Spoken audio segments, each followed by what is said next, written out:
വിവാദ പരാമർശങ്ങൾക്കെന്നും യു.പി. മുഖ്യമന്ത്രി യോഗി ആദിത്യനാഥിന്റെ പക്കൽ പഞ്ഞമില്ല.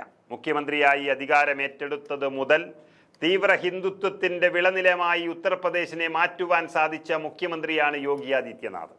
ബി.ജെ.പി. സർക്കാർ 7 വർഷം പൂർത്തിയാകുമ്പോൾ ന്യൂനപക്ഷ വേട്ടയിൽ മുന്നിലാണ് യു.പി. മുസ്ലിം മതവിശ്വാസികളെ തെരഞ്ഞുപിടിച്ച് അപമാനിക്കുവാനും അതിൻ്റെ പേരിൽ ഊറ്റം കൊള്ളുവാനും യോഗിക്കും മറ്റ് ബി.ജെ.പി. നേതാക്കൾക്കും യാതൊരു മണിയുമില്ല എന്നതാണ് സത്യം. ലോകത്താകമാനമുള്ള മനുഷ്യാവകാശ സംഘടനകളും യു.പിയിലേക്ക് കണ്ണും നട്ടിരിക്കുമ്പോഴും യോഗി ആദിത്യനാഥിന് കുലുക്കമില്ല. കഴിഞ്ഞ ദിവസമാണ് മുഗൾ ചക്രവർത്തിയായിരുന്ന ഔറംഗസേബിനെ അപമാനിച്ച് യോഗി ആദിത്യനാഥ് രംഗത്ത് വന്നത്.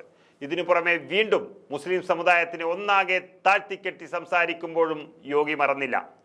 യു.പിയിൽ ഏറ്റവും സുരക്ഷിതർ മുസ്ലിങ്ങളാണെന്നാണ് ആദിത്യനാഥിന്റെ അവകാശവാദം. 100 ഹിന്ദു കുടുംബങ്ങൾക്കിടയിൽ ഒരു മുസ്ലിം കുടുംബം സുരക്ഷിതരാണ്.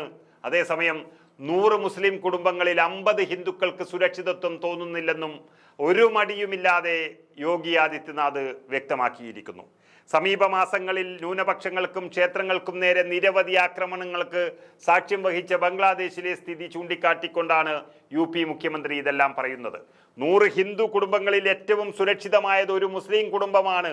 അവർക്ക് അവരുടെ എല്ലാ മതപരമായ ആചാരങ്ങളും അനുഷ്ഠിക്കാനുള്ള സ്വാതന്ത്ര്യമുണ്ടായിരിക്കും. എന്നാൽ 100 മുസ്ലിം കുടുംബങ്ങൾക്കിടയിൽ 50 ഹിന്ദുക്കൾക്ക് സുരക്ഷിതരായിരിക്കാൻ കഴിയുമോ? ഇല്ല. ഇപ്പോൾ ബംഗ്ലാദേശ് ഉദാഹരണമാണെന്നാണ് അദ്ദേഹം പറയുന്നത്.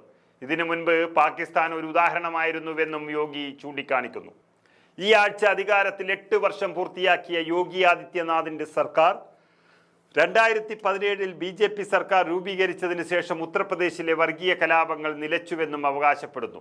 ഒരു യോഗി എന്ന നിലയിൽ എല്ലാവരുടെയും സന്തോഷം താൻ ആഗ്രഹിച്ചുവെന്നും മുഖ്യമന്ത്രി വ്യക്തമാക്കുന്നു. നേരത്തെ പ്രതിപക്ഷ പാർട്ടികളെയും മുഗൾ ഭരണാധികാരി ഔറംഗസീബിനെയും മഹത്വപ്പെടുത്തുന്നവരെയും വിമർശിച്ചുകൊണ്ടാണ് യോഗി കത്തിക്കയറിയത്. മാനസികമായി അസ്വസ്ഥനായ ഒരാൾക്ക് മാത്രമേ ഔറംഗസേബിനെ ഒരു ഉത്തമ വ്യക്തിയായി കണക്കാക്കാൻ കഴിയൂ എന്നും യോഗി പറയുന്നുണ്ടായിരുന്നു.